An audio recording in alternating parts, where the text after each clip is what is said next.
Now, our colleague, Johnson Wagner, knows a little something about lifting a trophy in Hawaii. Back in 2012, final round 67. Looked as though he surprised himself there a little bit. Sony Open in Hawaii gave him a two-shot victory. The win was his third on the PGA Tour and capped off another great chapter and a pretty impressive resume. 2 Korn Ferry Tour wins as well, 186 made cuts on tour. 2-time Met Open winner as well. We like that local angle here in New York. And Johnson Wagner joins us now. Johnson, it's good to see you. I wonder if you get nostalgic at this time of the year whenever you see and think about what you managed to accomplish at the Sony Open. Does it kind of light a fire in you where you start to think, I could go out there and still do that? Absolutely not. And Damon, it's good to see you. Eamon, I don't know that I can say the same for you, but I look forward to seeing you guys soon. I'm seeing those clips. The Sony Open's been such a special event for me. It was my first tournament as a PGA Tour member back in 07, and to win it, this will be the 3rd year in a row I've actually done Golf Central for the Sony Open, so I love getting immersed in January in Hawaii. I'd prefer to be there than Stamford, Connecticut in a couple days, but I get to watch it all week long. Oh, getting cold in the Nutmeg State, my friend. How about the post, man, the aftermath? Great photo and video of you with, like, Miss Hawaii and Miss America. You're looking like Tom Selleck on the set of Magnum P.I. I mean, how much stick did you get just for the great trophy ceremony that followed?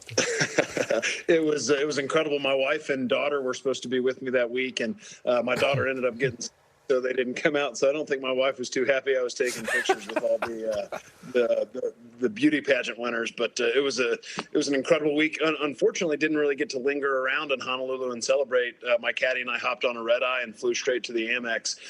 But we celebrated pretty good there on Monday.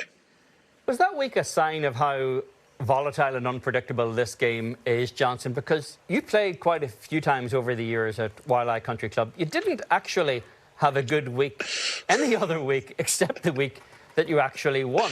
What was different for you that week? Well, I think it's really important, and this is why I've got a few picks for the Sony Open this year. I think it's important to play Kapalua the week before, and I had played the week before. I don't know what I finished in 2012. I think it was maybe 13th at Kapalua, and I was able to shake off the rust. When you look at a golf course like Waialae, it is very difficult to shake off rust on. You have to drive the ball incredibly well. There's a lot of crosswinds and a lot of dogleg par fours. So if you don't have your driver in play, you're going to struggle, and that's what I did most of the time at Waialae. Thanks for bringing that up, Andy. Well, nobody likes to lose, Johnson, but there's a great anecdote about Michael Campbell walking up to Tiger Woods after the 2005 U.S. Open at Pinehurst #2. Campbell won, Woods was in the mix, and Michael said to Tiger, like, how do you do this? I am so worn out. How do you win majors? I'm just curious, how much does winning take out of a player, even if it's more fun than losing? It's absolutely exhausting, Damon. And I actually, the next week, I was able to get back and I finished second. And I was fried for almost a month after that, back-to-back weeks, which is what makes what Scottie Scheffler does so impressive, to be able to put himself in there every single week, seemingly. It is a mental drain, because to win a golf tournament, you have to have the clearest focus you can possibly have as a golfer. And it definitely takes something out of you. Are you expecting a different vibe out there on the tour this year, Johnson, given that we're going down to just 100 guys keeping their cards, and it's a little bit more of a Hunger Games sentiment out there, that maybe there's not as much, jolly, friendly banter around between these guys?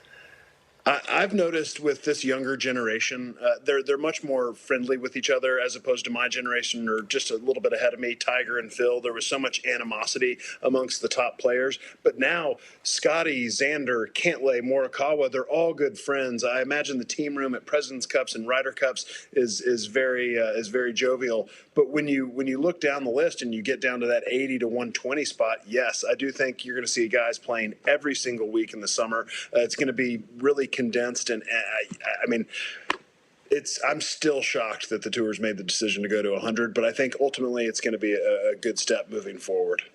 Johnson, you were very honest after your victory. You told Sky Sports that on 18 you were a little shaky coming down the stretch. You left the birdie putt short. You said it was a little bit pathetic. What do you recall? Like, what was going through your mind and body as you're trying to win for the 3rd time on tour? Well, I was playing with Charles Howell III, and we were in the second to last group, and he had about a 3-footer putting straight up the hill on the other side. So when I left my putt short, I looked at him and said, "Do you want to go?" And he said, "No, I don't. Go ahead and tap it in." And so I just was a little bit discombobulated. I darn near yipped the putt. It barely went in. And later on the flight to Los Angeles, my good friend Brendan DeYoung, he was great. We're going to show it again. Brendan, and that was the old green. It was really pitched from back to front. And Brendan said, "Do you realize if you hadn't made that putt, it was going to go about 5 feet by?" And I said, "Well, I didn't even think about wanting to make it." So I almost cost myself the whole tournament with that little yippy stroke. Moving on to what we just saw last week, Johnson, my only resolution starting 2025 right now is to avoid passing Collin Morikawa for audible profanity on Golf Channel. I'm doing pretty well right now. Collin dropped one last night that seemed to catch Rich and Brand a little bit off guard. Is it a big deal in your mind or among players when there is that kind of profanity? Because it's a very common thing in other sports, perhaps not so much in golf, and the tour tends to sanction players who do make that mistake. Should it be less of a deal in your mind? Well, when you look at a guy like Collin Morikawa, Eamon, he is he's a prototype tour player. He never really says the wrong thing. And I was watching you guys with Ryan Lavner with the roundtable. When it elevates a point that someone's trying to make, I think it's okay. And as Lav said, it's not something we want to see all the time. But if you watch PGA Tour Live, if you watch our coverage on Golf Channel, the microphones pick up quite a bit of expletives. There's a lot of cursing that goes on the PGA Tour. We're no different than any other athlete in that regard. Yeah, microphone technology has really improved over the years. Johnson, we've also been talking about the Tour Championship and the potential format change toward the end of 2025. There's been a lot of tinkering through the life of the FedEx Cup playoffs, as you know. What would you like to see as a former player? Well, Damon, I'm totally on board with you. And I was at the Tour Championship for the first time this past year, and it was extremely sleepy. There was no buzz to the event, not watching it on television, not seeing the crowd out there. There was absolutely no buzz. What I'd like to see is I think we just need to pilfer the college football playoff system right now. So 30 guys make the Tour Championship. On Wednesday, Thursday, the 26 players that aren't the top 4 seeds, 26 players play for 8 spots. And so those 8 guys then play the first round. The top 4 seeds get a bye.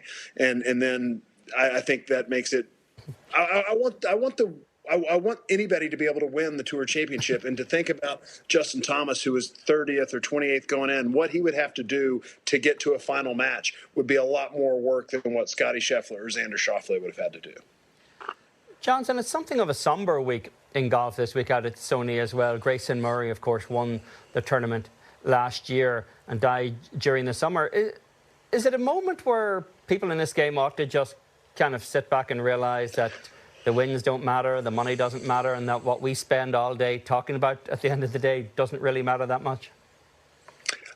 Yes, but life still goes on as well, Eamon. Like, I think hopefully there'll be a lot on site of pictures of Grayson winning, and we can remember him in that light. Grayson, I met him as a rookie when he came on the PGA Tour. We played a few practice rounds together. Yes, he had his problems, but he was a blast to be around. I choose to remember him that way, and I hope that's what happens this week, that it can be a celebration of who he was as a golfer and who he was later in his life as a person, too, because he really made a massive turnaround, and I'm sad that it ended the way it did. Now, Grayson, the son of North Carolina. Of course, you live in North Carolina. Johnson, what are you most looking forward to in this new year? You're a member of the media, but you're also a viewer. What are you most excited, maybe, and optimistic about?